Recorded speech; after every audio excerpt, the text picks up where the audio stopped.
Alright guys, what up? We got another video today. It's gonna be me working on my car video, because that's what we're gonna do.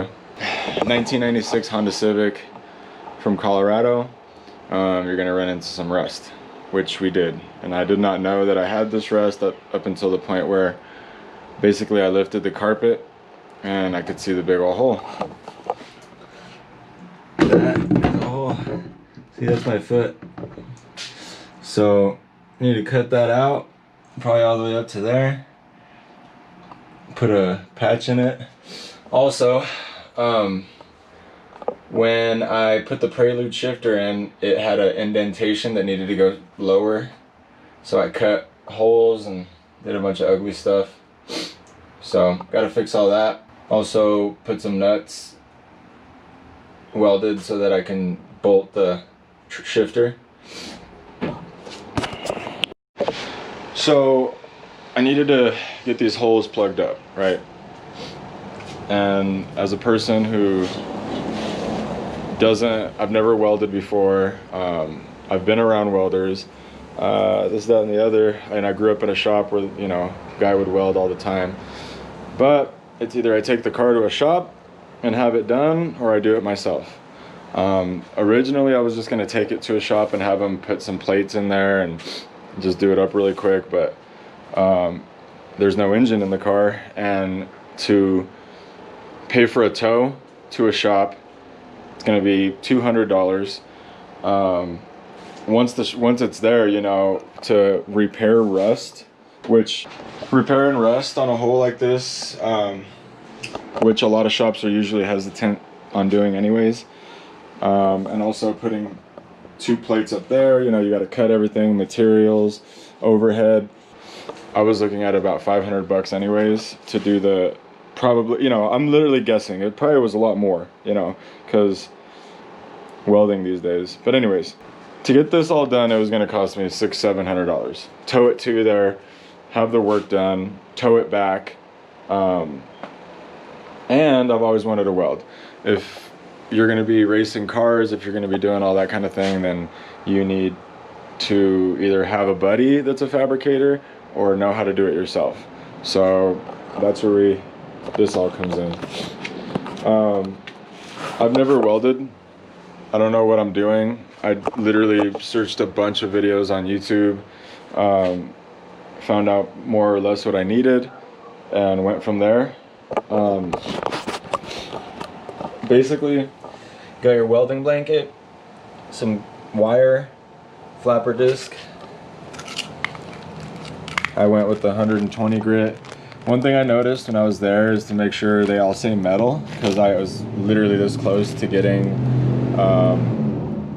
masonry cutoff wheels, which I've never even heard of. Bought a grinder to fit the 4.5, 4.5, 4.5, 4.5, 4.5. Some magnetic holders to hold everything in place while you tack it. These are basically extra hands. Some scrapers to clean your welds.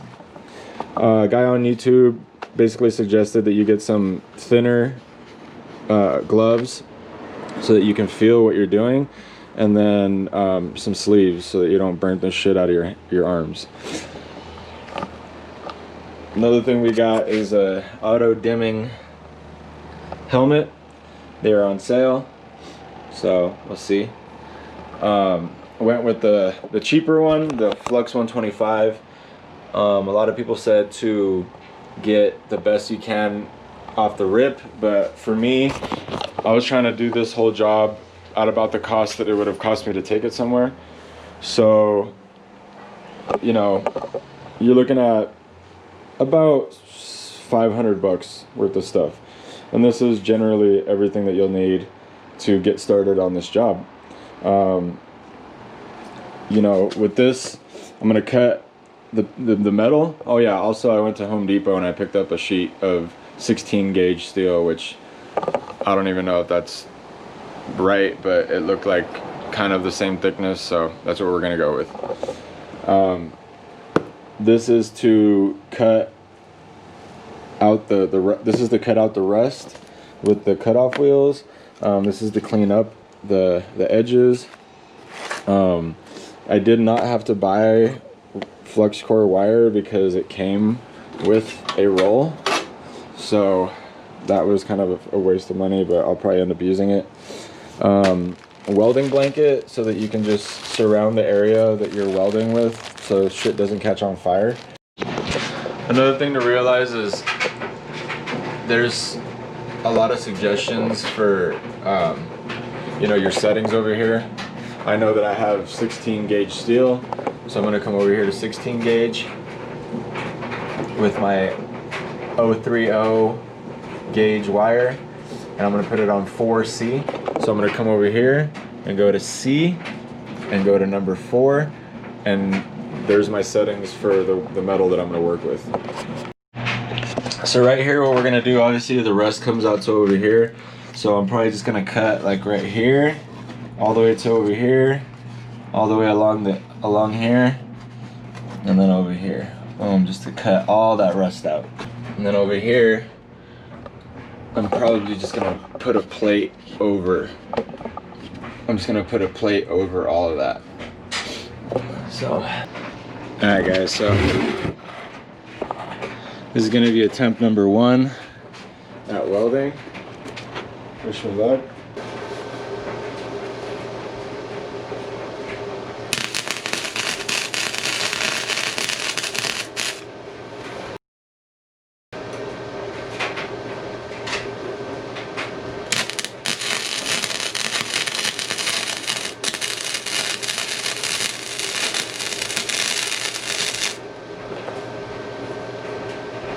Okay.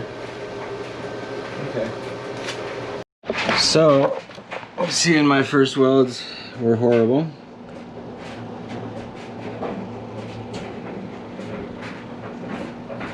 But we'll be fine. All right, here we go with attempt number 2.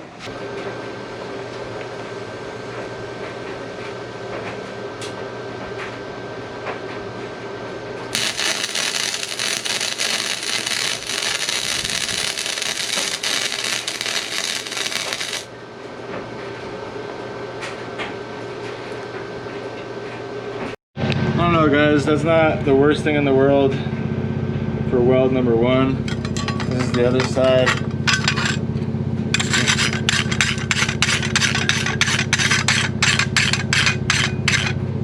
Obviously I need to get my butts up closer, butt it up closer, stuff like that, but it doesn't look too bad. All right guys, so I mean, my first try. It's kind of welded. Let's see.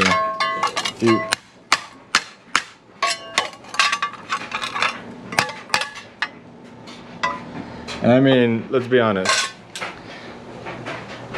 I'm only gonna get better. I'm gonna clean up. I'm gonna do the inside of the cabin. You know, I know how to cut things good. I got good cutoff wheels, stuff like that. You just clean it off, put that stuff in there, weld it up real nice. You're good. You're gravy.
Alright guys, it's another day.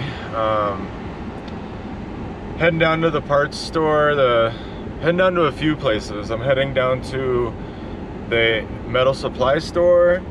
I'm heading to Harbor Freight. And that's it. Guys, buy a welder. Take some time to learn how to weld. Watch videos that explain the do's and don'ts. Watch videos that clearly show instructions. Watch videos that show how the bead looks, how it should look through the mask. Watch videos on the type of, types of budgets you can have. Watch videos on all that stuff. Like, it's not hard. It's not easy. It's not hard though. It's not like some of you people do shit that blows my mind. And when I do things like welding, I'm like, oh, everybody could do this.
Alright guys, so we got this hole patched. We got that hole patched. And then I made a little plate for this hole, because it's a big nasty ass hole. Just a simple, it's where the shifter cables go, so that they have something nice to rub on. And then what I'll do is I'll cut a piece of hose in half and just put the rubber in there, so it's got a nice grommet. And then we'll run the wires through and then seal it. So I'll go just like that. Alright, what's up guys? Another day. Yes, it's taken me 3 days to do this because I wanted to do a little bit of research last night. I didn't really like how everything was coming out, to be honest with you. It looks like shit. I mean, don't get me wrong, I'm gonna sand it down and all that, but I don't know. I just knew that there's a better way. So what I found out to do is tack. You just want to tack weld this kind of metal and sand it down, seal it up, and that's basically how you do it. So we're gonna do that today.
Alright guys, we got all 4 bolts welded in. I don't know if you can see that in there. But, I mean, this thing is pretty tough in there. We got the shifter hole, nice and rounded. We're gonna put some rubber right here. Cables will go right in through there. If I have to fix it, I will.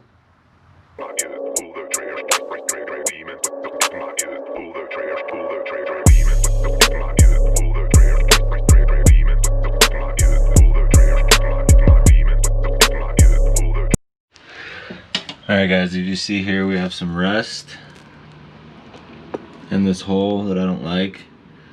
So I'm gonna cut it out and patch it.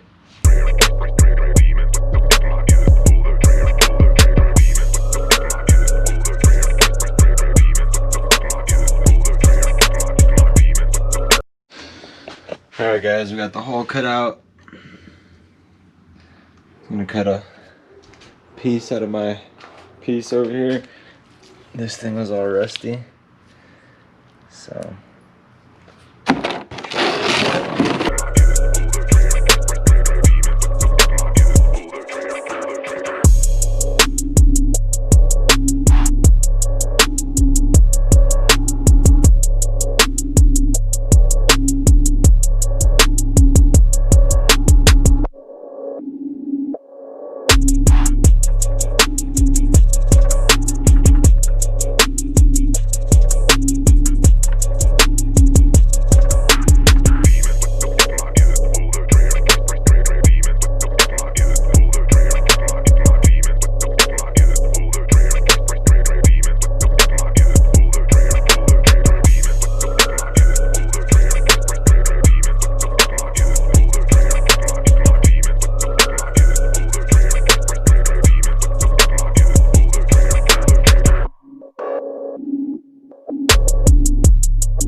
Alright guys, so what I did was I went to New Mexico to pick up an engine because the one that we're building is going to be a while, apparently. What we have here is an H22 A4 stock as fuck. Good valves, good everything. Hopefully it works.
Alright guys, so yesterday we went to go get the engine. Before we get any of that going, we needed to finish the interior. So over the last few days I've been working on this. Got everything taped up, everything sanded down, everything patched up, everything ready to go. Alright guys, she's painted. This is step one. Basically I gotta clear coat it next, but all the jams, ceiling, everything. She's painted.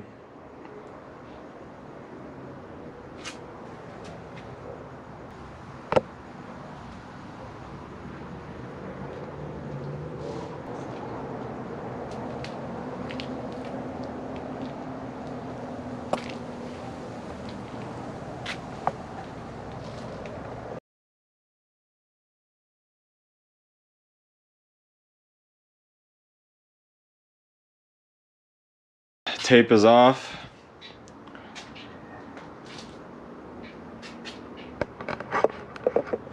I left the doors flat and I clear coated the rest of it. I'm sure there'll be some red spots somewhere, but for the couple $100 that I spent, it's done good.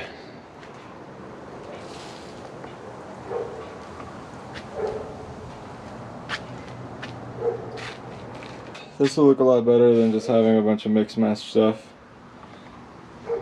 And then that cover is wrinkle. The two supports in the back are wrinkle. Obviously the shifter is going to be billet, seats, carpet, all that.